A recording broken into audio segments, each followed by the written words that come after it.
Hello dears, അസ്സലാമു അലൈക്കും. റമദാൻ കരീം. അപ്പോൾ ഇന്ന് ഞാൻ ഷെയർ ആക്കുന്നത് ഇഫ്താർ ഉണ്ടാക്കാൻ പറ്റിയ നല്ലൊരു റൈസ് റെസിപ്പിയാണ് കേട്ടോ. അപ്പോൾ ഇത് ഒരു അടിപൊളി ചിക്കൻ റെസിപ്പിയാണ്. ചിക്കൻ ഇതിനു വേണ്ടി എടുത്തിട്ടുള്ളത് 250 ഗ്രാം ചിക്കൻ ആണ് കേട്ടോ. ഒരു 8-10 പീസ് ചിക്കൻ എടുക്കാം. ഒരു മീഡിയം സൈസായി കട്ട് ചെയ്തതാണ്. ബോണോട് കൂടിയുള്ള ചിക്കൻ ആണ് കേട്ടോ എടുത്തിട്ടുള്ളത്. ഇതിലേക്ക് ആവശ്യത്തിന് ഉപ്പ് ചേർത്ത് കൊടുക്കാം. 1/2 ടീസ്പൂൺ ഗരം മസാലയും 1/4 ടീസ്പൂൺ മഞ്ഞൾപ്പൊടിയും 1/2 ടീസ്പൂൺ മുളക് പൊടിയും ചേർത്ത് കൊടുത്ത് നന്നായി ഒന്ന് മാരിനേറ്റ് ചെയ്തെടുക്കാം. ഇത് മാരിനേറ്റ് ചെയ്ത് മാറ്റിവെക്കാം. ഇനി ഉണ്ടല്ലോ, ഇത് ഉണ്ടാക്കുന്നതിന് വേണ്ടിയിട്ട് നമ്മൾ നേരത്തെ ഒന്നും പ്രിപ്പയർ ചെയ്ത് വെക്കേണ്ട ആവശ്യമില്ല. ആ ഉണ്ടാക്കുന്ന സമയത്ത് സ്റ്റാർട്ട് ചെയ്യുന്നത് ഈ ഒരു രീതിയിൽ അങ്ങ് ചെയ്തെടുത്താൽ മതിയാകും. പിന്നെ ഇത് റൈസും ചിക്കനും ഒക്കെ ഒരുമിച്ചിട്ട് കുക്ക് ചെയ്തെടുക്കുന്ന ഒരു പരിപാടിയാണ് കേട്ടോ.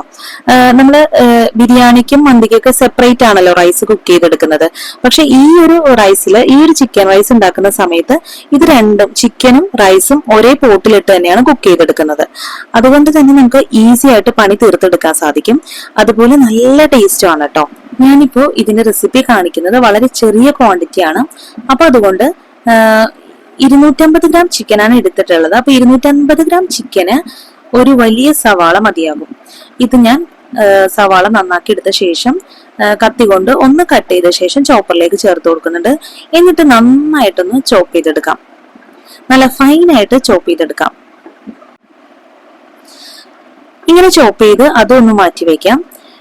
ഇനി ഒരു ബൗളിലേക്ക് 1 കപ്പ് റൈസ്, ബസുമതി റൈസ് ആണ് എടുത്തിട്ടുള്ളത്.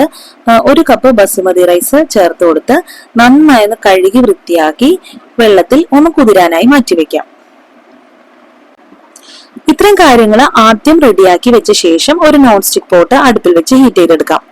നന്നായിട്ട് ഹീറ്റായി വരുന്ന സമയത്ത് ഇതിലേക്ക് ഓയിൽ ഒഴിച്ചു കൊടുക്കാം. 1.5 ടേബിൾ സ്പൂൺ ഓയിലാണ് ഇതിലേക്ക് ചേർത്ത് കൊടുക്കേണ്ടത്. ഓയിലിന് പകരം നെയ്യ് വേണമെങ്കിലും ഉപയോഗിക്കാം കേട്ടോ. ഓയിൽ നന്നായി ചൂടായി വരുന്ന സമയത്ത് ഇതിലേക്ക് 1 ബേ ലീഫ്, 2 ഏലക്ക, 1 തക്കോലം, 3 ഗ്രാമ്പു, 1 ചെറിയ കഷ്ണം പട്ട എന്നിവ ചേർത്ത് കൊടുക്കാം. ഇത് ഹോൾ സ്പൈസസ് ഒന്ന് ചൂടായി വരണം. ഒന്ന് ചൂടായി വരുന്ന സമയത്ത് ഇതിലേക്ക് ചോപ്പ് ചെയ്ത് വെച്ച് സവാള ചേർത്ത് കൊടുക്കാം. ഇത് ശരിക്കും പറഞ്ഞാൽ ഭയങ്കര ഈസി പണിയാണ് കേട്ടോ. നമുക്ക് 2 പാത്രത്തില് വെച്ച് ബുദ്ധിമുട്ടൊന്നും വേണ്ട. റൈസും ചിക്കനും ഒക്കെ ഒരുമിച്ച് കുക്ക് ചെയ്യുന്ന ഒരു രീതിയാണിത്. ഏകദേശം മജ്ബൂസിന്റെ ഒക്കെ ആ ഒരു രീതിയിലാണ് ഇത് കുക്ക് ചെയ്തെടുക്കുന്നത് കേട്ടോ. സവാള നന്നായിട്ട് ട്രാൻസ്പെറന്റ് ആയി വരണം. അത്രയും നേരം തന്നെ നന്നായി ഇളക്കി വഴറ്റിയെടുക്കണം. നല്ല ട്രാൻസ്പെറന്റ് ആയി വരുന്ന സമയത്ത് ഇതിലേക്ക് 1 പച്ചമുളകാണ് ഞാൻ ചേർത്ത് കൊടുക്കുന്നത്. എരിവിനനുസരിച്ച് പച്ചമുളക് ചേർത്ത് കൊടുക്കാം കേട്ടോ.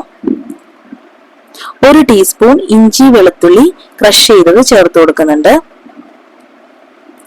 ഇനി ഇത് നന്നായിട്ടൊന്ന് വഴറ്റിയെടുക്കാം. ഇഞ്ചി വെളുത്തുള്ളിയുടെയൊക്കെ ആ ഒരു പച്ചമണം മാറി വരുന്നത് വരെ വഴറ്റിയെടുക്കണം. ഇനി ഇതിലേക്ക് ഉപയോഗിക്കുന്നത് വലിയൊരു തക്കാളിയാണ് കേട്ടോ. 1 തക്കാളി ഉപയോഗിക്കുന്നുണ്ട്. അപ്പൊ ആ 1 തക്കാളി ചോപ്പറിലിട്ട് തന്നെ ചോപ്പ് ചെയ്തെടുക്കുകയാണ് ചെയ്യുന്നത്. നല്ല ഫൈനായിട്ട് ചോപ്പ് ചെയ്തെടുക്കാം. സവാള ഈ ഒരു രീതിയിൽ ബ്രൗൺ കളറായി വരുന്ന സമയത്ത് ഇതിലേക്ക് 1.5 ടീസ്പൂൺ മല്ലിപ്പൊടി ചേർത്ത് കൊടുക്കാം. 3/4 ടീസ്പൂൺ ഗരം മസാലപ്പൊടി ചേർത്ത് കൊടുക്കാം. 1/2 ടീസ്പൂൺ മഞ്ഞൾപ്പൊടി ചേർത്ത് കൊടുക്കാം. 1 ടീസ്പൂൺ കാശ്മീരി ചില്ലി പൗഡർ ചേർത്ത് കൊടുക്കാം. ഇനി ഇത് നന്നായിട്ടൊന്ന് മിക്സ് ചെയ്തെടുക്കാം. പൊടികളുടെയൊക്കെ ഒരു പച്ചമണം മാറി വരുന്ന സമയത്ത് ഇതിലേക്ക് ഫൈനായിട്ട് ചോപ്പ് ചെയ്ത തക്കാളി ചേർത്ത് കൊടുക്കാം.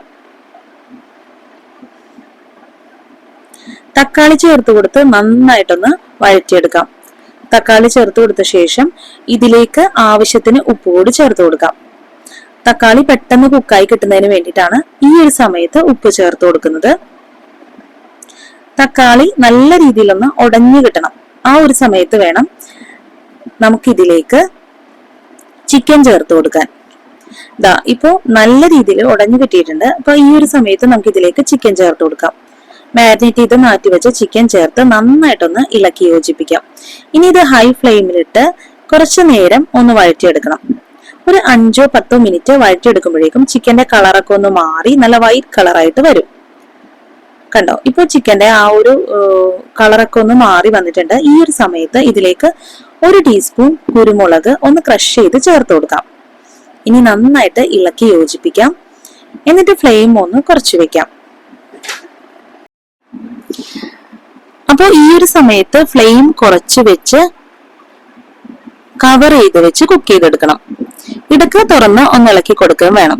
ചിക്കനിലെ വെള്ളമൊക്കെ ഇറങ്ങി നന്നായിട്ടൊന്ന് പറ്റി വരണം. അതുപോലെ നല്ല രീതിയിൽ എണ്ണ തെളിഞ്ഞു വരുന്ന ആ ഒരു സമയത്ത് നമുക്കിതിലേക്ക് കാഷ്യൂ പേസ്റ്റ് ചേർത്ത് കൊടുക്കാം. ഞാൻ ഇപ്പോ ഇതിലേക്ക് വേണ്ടി 8 കാഷ്യൂസ് ഒന്ന് മിക്സിയുടെ ജാറിലിട്ട് ഒന്ന് പേസ്റ്റ് ആക്കി എടുത്തതാണ് കേട്ടോ ചേർത്ത് കൊടുക്കുന്നത്. ഇപ്പൊ ഇതില് എണ്ണയൊക്കെ നന്നായിട്ട് തെളിഞ്ഞു വന്നിട്ടുണ്ട്. ആദ്യം ചിക്കനിലെ വെള്ളം ഇറങ്ങും, അത് കഴിഞ്ഞ് അതൊന്ന് ഡ്രൈ ആയി വരുമ്പോഴേക്കും ഇതിലെ എണ്ണ തെളിഞ്ഞു വരും. ഈ ഒരു ടൈമിലാണ് നമ്മൾ ഇതിലേക്ക് കാഷ്യൂ പേസ്റ്റ് ചേർത്ത് കൊടുക്കുന്നത്. ഇപ്പൊ കാഷ്യൂ പേസ്റ്റ് ചേർത്ത് കൊടുക്കുന്നുണ്ട്. പിന്നെ മിക്സിയുടെ ജാറിലേക്ക് വളരെ കുറച്ച് വെള്ളം മാത്രം ചേർത്ത് കൊടുത്ത് അതുകൂടി ഇതിലേക്ക് ആഡ് ചെയ്ത് കൊടുക്കുന്നുണ്ട് കേട്ടോ.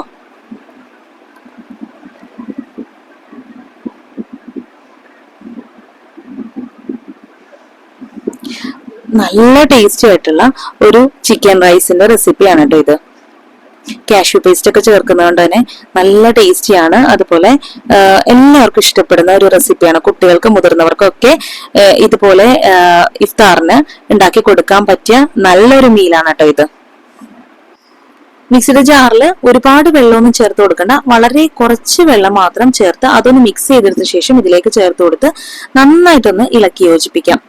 എന്നിട്ടൊന്ന് കവർ ചെയ്ത് കുക്ക് ചെയ്തെടുക്കാം.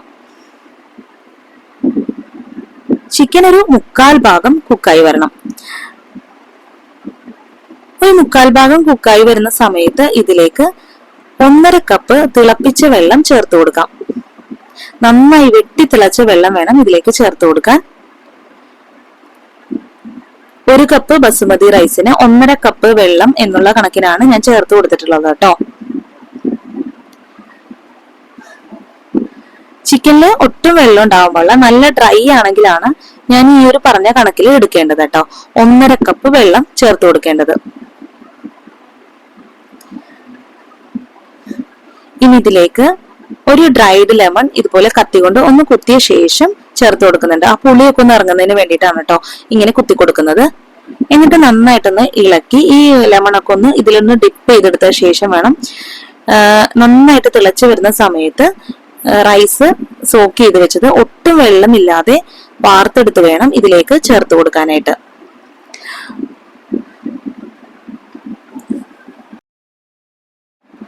ഇപ്പോ ഞാൻ 1 കപ്പ് ബസുമതി റൈസിനാണ് 1.5 കപ്പ് വെള്ളം ചേർത്ത് കൊടുത്തത്. ഇനിയിപ്പോ നിങ്ങൾ 1 കിലോ റൈസ് ആണ് ഉപയോഗിക്കുന്നതെങ്കിൽ 4 കപ്പ് റൈസ് ഉണ്ടാകും. അപ്പോൾ 4 കപ്പ് റൈസിന് 6 കപ്പ് വെള്ളമാണ് 1.5 കപ്പ് അളവിൽ എടുക്കുമ്പോഴേക്കും. പക്ഷെ 6 കപ്പ് വെള്ളം ഒഴിക്കേണ്ട, ഒരു 5.5 കപ്പ്, അതായത് 1/2 കപ്പ് വെള്ളം കുറച്ച് ചേർത്ത് കൊടുക്കുക. കാരണം അധികം എമൗണ്ട് റൈസ് ഉണ്ടെങ്കിൽ പെട്ടെന്ന് കുക്കായി കിട്ടും. കുറച്ച് എമൗണ്ട് ആണെങ്കിലാണ് അധികം സമയമെടുത്ത് കുക്കാവുന്നത്. അപ്പൊ അതുകൊണ്ട് തന്നെ വെള്ളത്തിന്റെ അളവ് എപ്പോഴും അധികം എമൗണ്ട് കുക്ക് ചെയ്യുമ്പോൾ കുറച്ച് ചേർത്ത് കൊടുക്കുക. അപ്പൊ നമുക്ക് പെർഫെക്റ്റ് ആയിട്ട് റൈസ് കുക്കായി കിട്ടുകയും ചെയ്യും. അതുപോലെ ഓവർ കുക്കായിട്ട് ഇങ്ങനെ ഒട്ടിപ്പിടിക്കുന്ന രീതിയിൽ കിട്ടയില്ല, വിട്ട് കിട്ടുന്ന രീതിയിലായിരിക്കും. ഇപ്പോ വെള്ളത്തിന്റെ അളവ് ഈ രീതിയിൽ കുറച്ചെടുക്കുകയാണെങ്കിൽ. അപ്പോ റൈസ് ചേർത്ത് നന്നായിട്ട് തിളച്ച് വരുന്ന സമയത്ത് ഇതൊന്ന് അടച്ചു വെച്ച് ഒരു 2-3 മിനിറ്റ് ഹൈ ഫ്ലെയിമിൽ തന്നെ തിളപ്പിച്ചെടുക്കുക. എന്നിട്ട് മീഡിയത്തിലേക്ക് ആക്കി കവർ ചെയ്ത് വെച്ച് കുക്ക് ചെയ്തെടുക്കാം. ഇടക്ക് ഒന്ന് തുറന്ന് ഇതുപോലെ ഒന്ന് ഇളക്കി കൊടുക്കണം. ഇപ്പൊ വെള്ളമൊക്കെ ഒന്ന് വലിഞ്ഞു വന്നിട്ടുണ്ട് കേട്ടോ. വെള്ളം ഒന്നുകൂടി ഒന്ന് ഡ്രൈ ആയി വരുന്ന സമയത്ത് ഫ്ലെയിം ഏറ്റവും ലോയിലാക്കിയ ശേഷം വേണം അടച്ചു വെച്ച് കുക്ക് ചെയ്തെടുക്കാൻ. ആ വെള്ളം നന്നായിട്ടൊന്ന് ഡ്രൈ ആക്കി എടുക്കുന്നത് വരെ കുക്ക് ചെയ്തെടുക്കണം. കണ്ടോ, ഇപ്പൊ വെള്ളമൊക്കെ ഒന്ന് ഡ്രൈ ആയി വന്നിട്ടുണ്ട്. ഒന്നുകൂടി വെള്ളം ഒന്ന് ഡ്രൈ ആവാനേ ഉള്ളൂ. ഇപ്പൊ ഈ ഒരു സമയത്ത് ഓപ്പൺ ചെയ്ത് ഇളക്കിയ ശേഷം ലോ ഫ്ലെയിമിൽ ഇട്ടിട്ട് വേണം കുക്ക് ചെയ്തെടുക്കാൻ. ലോ ഫ്ലെയിമിലിട്ട് കവർ ചെയ്ത് കുക്ക് ചെയ്തെടുക്കാം. അപ്പോഴേക്കും വെള്ളമൊക്കെ നല്ല ഡ്രൈ ആയി വിട്ട് കിട്ടുന്ന രീതിയിൽ തന്നെ നമുക്ക് റൈസ് റെഡി ആയി കിട്ടും. ഇപ്പോ റൈസ് ഏകദേശം നല്ല രീതിയിൽ കുക്കായി വന്നിട്ടുണ്ട് കേട്ടോ. ഈ ഒരു രീതിയിൽ മതി നമുക്ക്. ഇനി ഇതിന്റെ ചൂടൊന്നും സെറ്റ് ആവൂലേ, അപ്പൊ ആ ഒരു ടൈമിൽ നമുക്ക് ശരിക്കും റൈസ് വിട്ട് വിട്ട് കിട്ടുകയും ചെയ്യും കേട്ടോ. നല്ല പെർഫെക്റ്റ് ആയിട്ട് തന്നെ റൈസ് റെഡിയായി കിട്ടിയിട്ടുണ്ട്. ഇനി ഇതിലേക്ക് കുറച്ച് മല്ലിയില കൂടി ചേർത്ത് കൊടുക്കാം. എന്നിട്ട് ഫ്ലെയിം ഓഫ് ചെയ്ത് കവർ ചെയ്ത് കുറച്ചു നേരം മാറ്റി വെക്കാം. അപ്പോൾ നമ്മുടെ ഈ അടിപൊളി ചിക്കൻ റൈസ് എല്ലാവർക്കും ഇഷ്ടപ്പെടുന്ന റെസിപ്പിയാണ് കേട്ടോ. അപ്പോൾ തീർച്ചയായിട്ടും ഈ ഒരു റമളാനിന് ട്രൈ ചെയ്ത് നോക്കാൻ പറ്റിയ നല്ലൊരു ബെസ്റ്റ് റെസിപ്പി എന്ന് വേണമെങ്കിൽ പറയാം. ഈ ഒരു സമയത്ത് നമുക്ക് കുക്കിങ്ങിന് വേണ്ടി ഒരുപാട് സമയം കളയാൻ പറ്റില്ലല്ലോ. അപ്പോൾ ഇതുപോലെ എളുപ്പത്തിലുള്ള റെസിപ്പിയൊക്കെ ട്രൈ ചെയ്യുകയാണെങ്കിൽ നമുക്ക് നിസ്കാരവും ഖുർആൻ പാരായണവും ഒക്കെ കൂടുതൽ ചെയ്യാൻ പറ്റും. അപ്പോൾ ഇത് റെഡിയായ ശേഷം ഒന്നുകൂടി കവർ ചെയ്ത് വെച്ച് ഒരു 10 മിനിറ്റ് മാറ്റി വെക്കുമ്പോഴേക്കും റൈസ് നല്ല ഡ്രൈ ആയിട്ട് വന്നിട്ടുണ്ടാകും. നല്ല രീതിയിൽ ഡ്രൈ ആയി കിട്ടിയിട്ടുണ്ട് കേട്ടോ.